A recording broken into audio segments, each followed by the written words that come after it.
سلامونه. موضوع ده د پلاستیک د سوځولو زیانونه. لیکنه نگین کارګر. اکثره خلک کله چې پلاستیک د کوڅې یا کور څخه راټول کړي نو بیا هغه سیزي. د پلاستیک سیزل د ګټې څخه زیات زیان لري. د مثال په ډول د پلاستیک سیزل او لوګی د انسانانو، حیواناتو روغتیا ته او چاپیریال ته ډیر زیان رسوي. د زړه امراض، د تنفسي سیستم امراض لکه سالنډي، د ځیګر، عصبي اختلال او جلدي ناروغیو سبب ګرځي.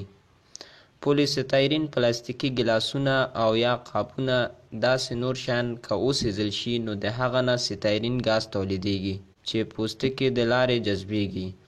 د نوموړي ګاز لوړه کچه مخاطي سیستم او سترګو ته ډیر زیانمن دی.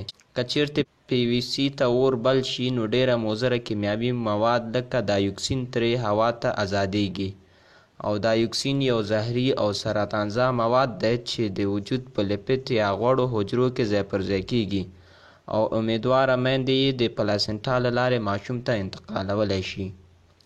دایوکسین حتی په غلجاتو کې هم منتشر کیږي او د غلې له لارې زموږ په ډوډۍ کې هم راننوځي.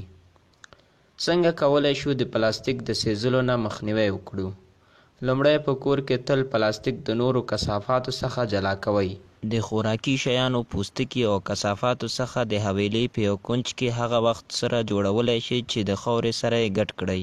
هیڅکله پلاستیک د کور په انګړ یا ګڼه ګوڼه کې مه سیزئ. خپل د چاپیریال ادارې یا ښاروالۍ څخه د پلاستیک ټولولو د یو مرکز غوښتنه وکړئ. د پلاستیک سیزل نه یوازې انسانانو ته زیان رسوي بلکې حیوانات، غلجات او چاپیریال ککړوي. نوټ: پولیستایرین هغه سپین رنګې او سپک پلاستیک دی چې که نوی تلویزیون یا لپټاپ واخلئ نو په کارتن کې یې وي. دایوکسین یو مضره کیمیاوي ماده ده چې د پلاستیک د سوځېدو وخت کې جوړیږي. پلاسنټا هغه د مور نس کې چې بچی سره یو کڅوړه هم وي. نن سبا یې د حجروي څېړنو لپاره هم کاروي او لیپټ یا غوړ حجرات چې په بدن کې دي.